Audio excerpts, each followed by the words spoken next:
What up, meatheads? This is Travis, American Butcher, and this is the Meat Block Podcast. And no, I'm not making my voice sound intentionally deep because I want to sound super sexy, or even more sexy than I already am, for this amazing Valentine's Day episode we have prepared for you. Even though I would not put that past myself if I talk like this. I have been struck in, like thousands, or possibly millions of Americans, with what is commonly known as influenza. I have the flu, and it sucks. 2 weeks ago, my household was struck by a gastrointestinal infection, also known as the stomach flu, which is not the flu at all. True influenza has to do with respiratory symptoms. Last night, as I was woken up from my son coughing, and me trying to comfort him, and him coughing to the point where he threw up all over me, in my bed, in my wife, in my sheets. And when I was moving the bedding into the washer at 4 this morning, hoping my Ambien would kick back in, I thought, how did I get here? More on that later. Now this being Valentine's Day, I wanted to do something special. I had many ideas. I went deep into the internet and looked for erotic butcher fan fiction. And a lot of it is very demonstrative and disrespectful to women. It's terrible. Don't do it. Don't do the searches that I did. What I do encourage you to do is next time I do those searches is have actual good erotica. So if you're listening to this and you're a fan of writing, please write some erotica for next year. David also did this deep dive into the internet and found the worst of humanity. Deciding he wasn't going to use that, he came up with a creative solution to help make this episode awesome. I was going to take Penthouse letters and change words for butcher term and come up with such amazing sentences as spatchcocking, hot duck confit all over my chicken breasts. But I didn't do that either. But David did find something amazing. And I just want to tell you, it's not a trigger warning, but it gets awkward for the rest of the show. And if you don't like being awkward or blushing, then turn it off. This is something I certainly would be embarrassed to listen to with my wife. This would also be something I'd be embarrassed to listen to with another friend in general. I also don't listen to podcasts with people. I find it as a very intimate thing that I listen to by myself.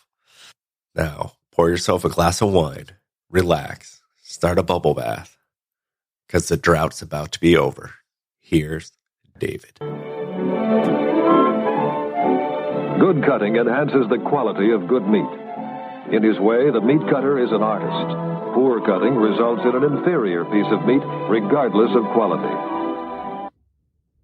Hey, gang.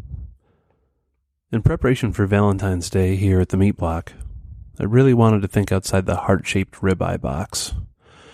You generally see these steaks along with the ubiquitous back fat roses in cases this time of year, perhaps with some extra tufts of kale or parsley or some other dumb shit like that.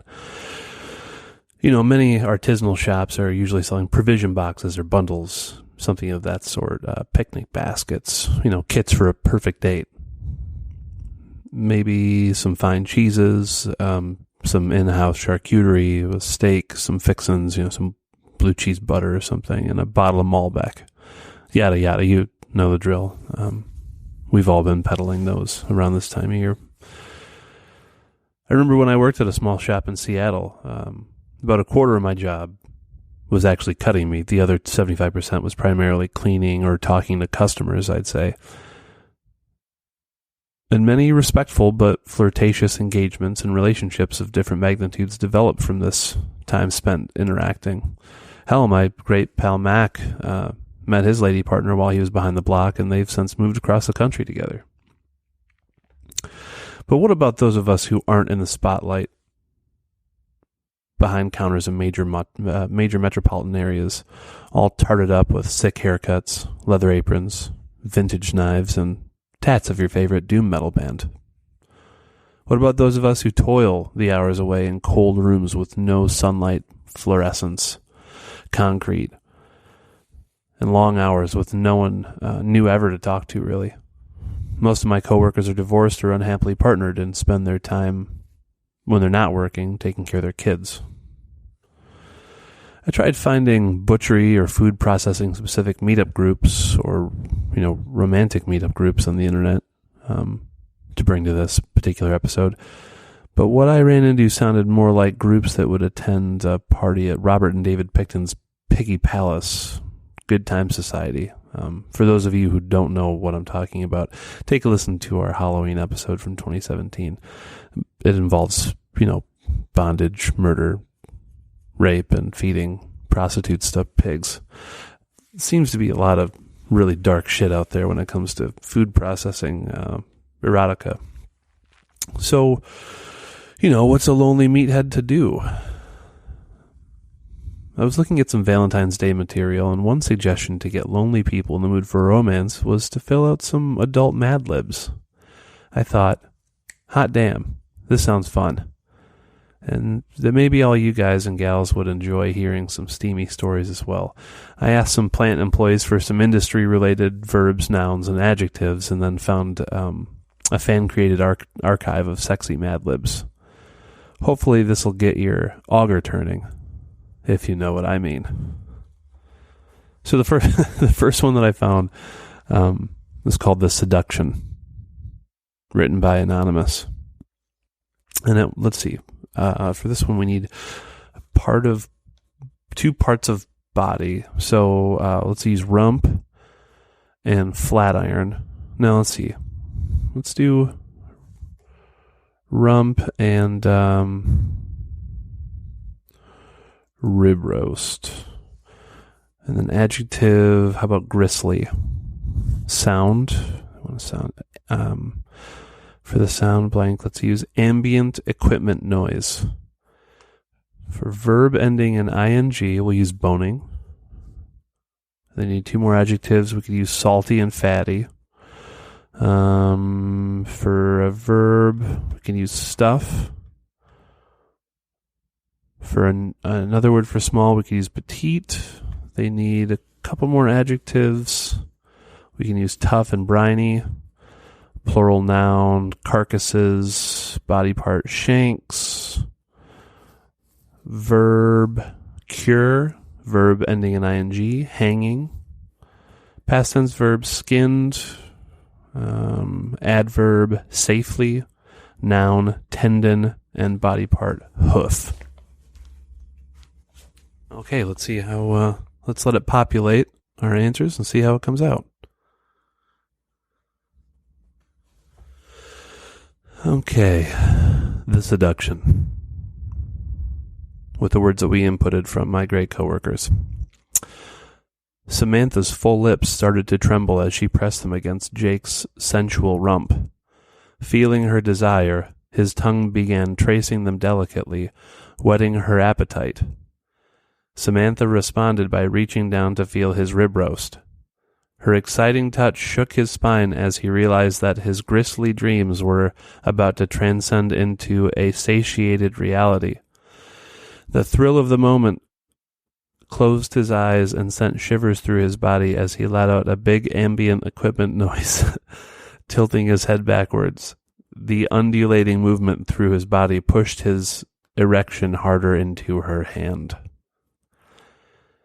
Samantha replied by unfastening his shirt buttons and boning on the perspiration that glistened his salty nipples. She then proceeded to lick his firm, muscular chest. Her tongue traveled along the thin midline of hair, leading the way to the generous mat of curls that... Oh, wow, this is really gnarly. Well, I feel like I can't say some of this stuff on here. Being totally taken by her ravaging brats, Jake untied the little straps that held up her sundress. As her garment also fell to the floor, her soft, tough rib roast got perky. Her brats darkened, becoming taut with excitement. Jake took them one by one into the moist cavern of his mouth, teasing him with his briny tongue. He remembered the day before when she brought her body to complete gratification, and he hoped he would not fall short of satisfying her with the same intensity. Okay, this one's really verbose, and it goes on. There's not enough of our input here, so we're gonna go on to another one. Let's see. This one's called Makeup Sex. We've all had that before. Maybe. Let's see. Looking for an adjective. Let's go with fleshy. Another adjective, bloody. Past tense verb, boned. 3 nouns, heifer, bone guard, and scabbard. 2 adjectives, tender and seasoned. Noun, hairnet. Past tense verb, bunged. 3 verbs ending in ing, skinning, eviscerating, and vac packing. Plural noun, hanging tenders. Past tense verb, swabbed. Adverb, accurately. 3 adjectives, quartered, egregiously, and clean.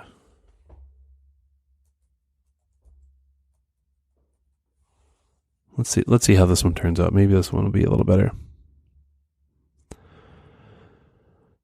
You know how it is when you have a fight with your lover that leaves you fuming with anger only to turn into arousal later? Isn't it interesting how wild and intense it can be? That happened to me last night. My boyfriend and I had an argument, but after the apologies, I thought at first that we would just go to bed. I figured, well, at least we wouldn't end the day upset with each other, but then I decided I would rather the two of us go to sleep fleshy and bloody.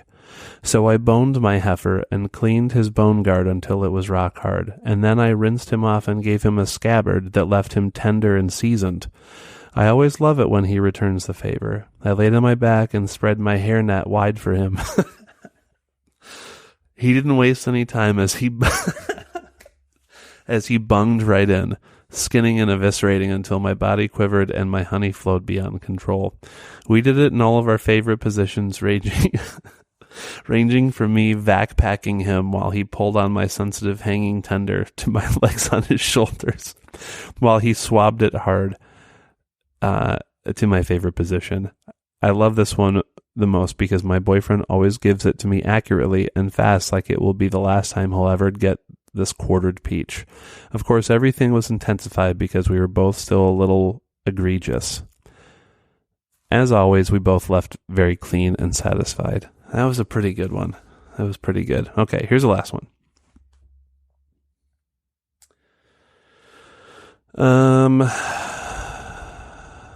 Okay, so they want a verb. Let's do sanitize. 2 nouns. Let's do stuffer and apron. They want an animal, so let's do bob veal. 3 nouns. Hog panel, stunner, and shackles. 1 adjective, safely, and an animal, let's just say exotic species. This Mad Lib is called Sex on the Beach.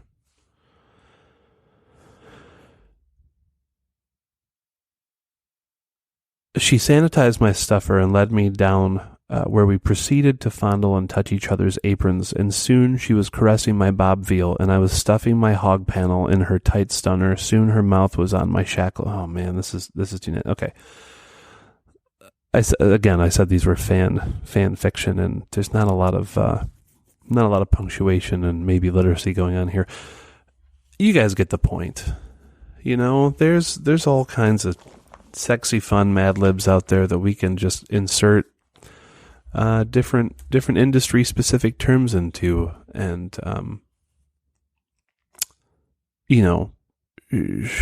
share some sort of camaraderie there. Maybe at your next blind date or OkCupid meetup, go ahead and bring some of these with you, and maybe it'll help you relate to your date. And explore each other's perversions. How about that? Until next time, I guess I'm just going to stick with the heart-shaped ribeye. Happy Valentine's Day. Big round of applause for David. I don't think I could have done that. And I want to tell you that I rarely laugh out loud. And when I was editing this or listening to David's piece for the first time, I broke down and almost laughed to the point of hysterics. It was fucking amazing. And I think next year we'll ask from words from our listeners so we could repeat the same exercise. Now, this is the part of the show where I would usually introduce Ryan. But Ryan is in the middle of some big projects, which is understandably taking his attention away. He's still a part of the show, even if you don't hear him in the next few episodes. When I was in my mid-20s and first got into this industry and moved to Vermont, my brother told me one thing: don't fall in love. Don't get stuck out here like me. View this as a learning opportunity to take with you anywhere.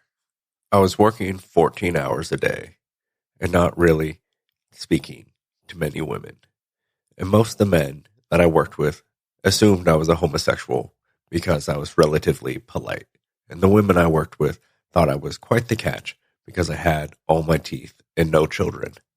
There was a betting pool at the slaughter facility where everyone put in $20 and the pot amounted to about $260. You may ask yourself, what do you have to do, or what does one have to do to win this pot of money? Well, it's simple. In the basement of the packing house or slaughter plant, there was what's called a rendering room. It was unrefrigerated. It was a beautiful room with no windows.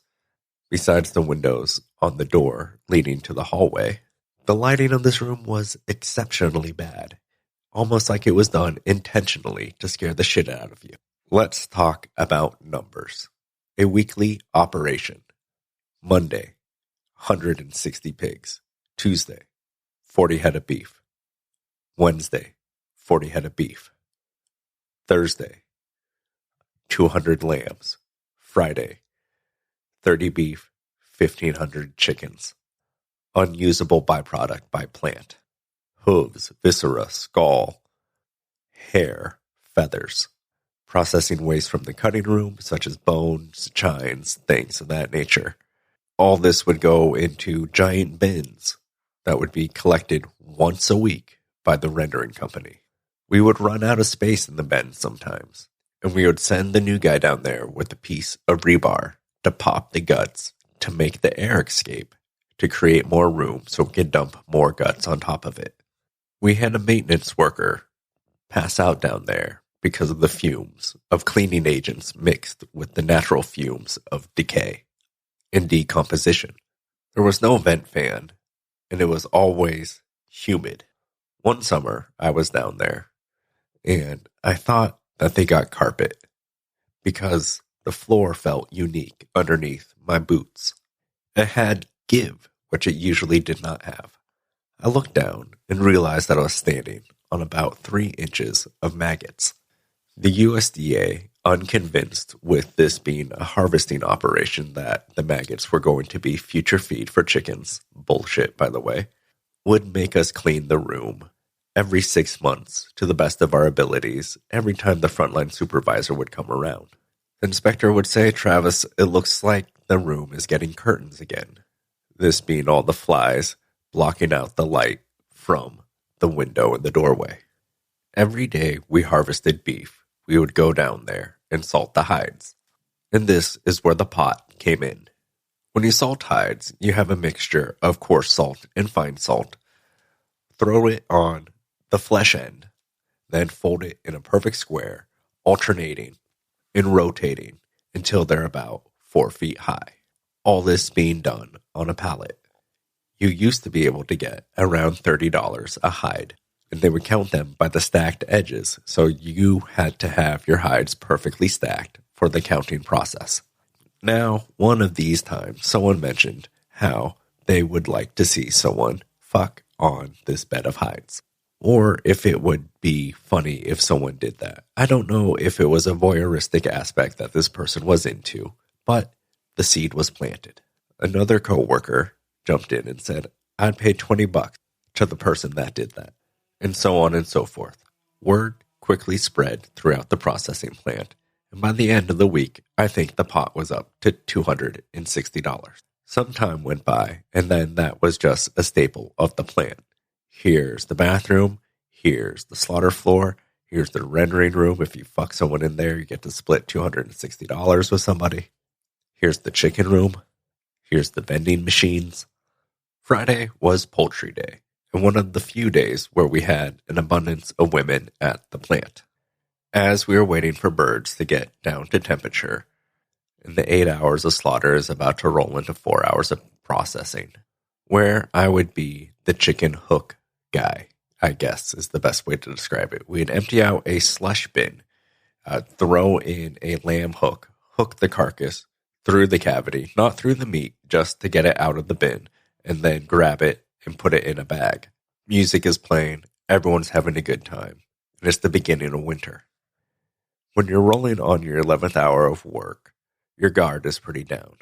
There was a new girl working there. It was her second day. She was holding an open bag, and I slid the chicken into it. We made eye contact, and she smiled and said, "Do you want to split $260? I chuckled to myself and expressed that I was flattered, but politely declined. Conflict of interest. Later in my career, I relocated to Los Angeles, California, to run an artisanal craft butchery in West Hollywood. Some magazines called it the #1 butcher shop in America.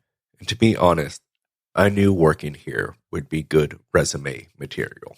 I was brought in as a Hail Mary to help fix this business. Now I could fill several hours of audio content bitching about this story in particular. Probably 10 hours. I could talk forever, get a little alcohol in me. I will never shut the fuck up about this shop. I thought I made a huge life mistake by uprooting my life and moving it to Los Angeles. The girl working the counter. I made one friend working there. The person working behind the counter who dealt directly with the customers. After my shift, I would call her and bitch about my day, and she would do the same thing. Venting about customers, venting about the owner's affairs, venting about other employees, etc. It was not good form for the position I was in, but the owners of the company were not leading by example by having their affairs brought out in the Times. So we kept our conversation secret. On the phone turned into venting over drinks. Venting over drinks turned into just drinks. Drinks turned into dinner. Dinners turned into movies. And eventually, this turned into me waking up at 4 a.m, changing my bed sheets from the sun me and her had together. And I couldn't be happier. Happy Valentine's Day to my beautiful wife, and happy birthday to my beautiful son, which is February 15th. So the lesson I take out of this is if you don't want your employees fucking each other, then create a good work environment where they don't have to talk poorly about their job. Happy Valentine's Day, y'all.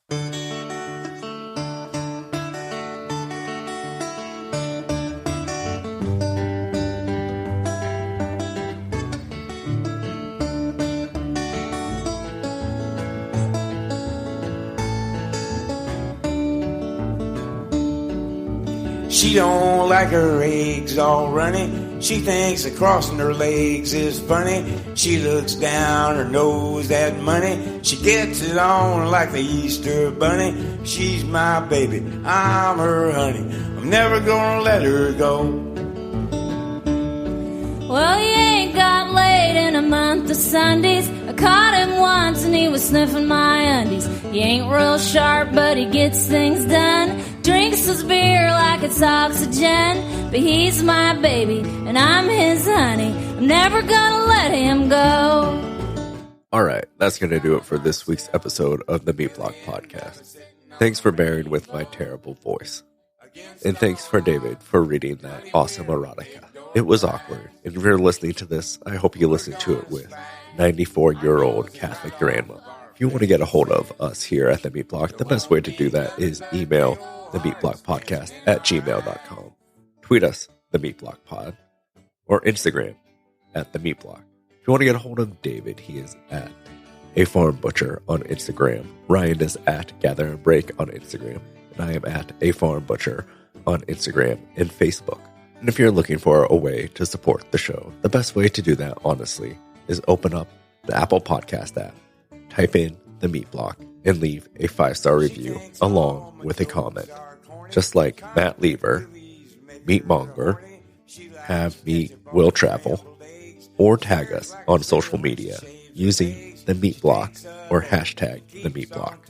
Just like Goss Farms, Kyle B., Iversten's Farms out in Louisiana, Baton Rouge, Simon Butch, and of course, Jared Standing. Also head over to our Facebook group and join the conversation. Till next time, keep your knives sharp, live in the margin. Also, wash your hands and cover your mouth, because I feel like shit. We'll end up sitting on a rainbow against all odds.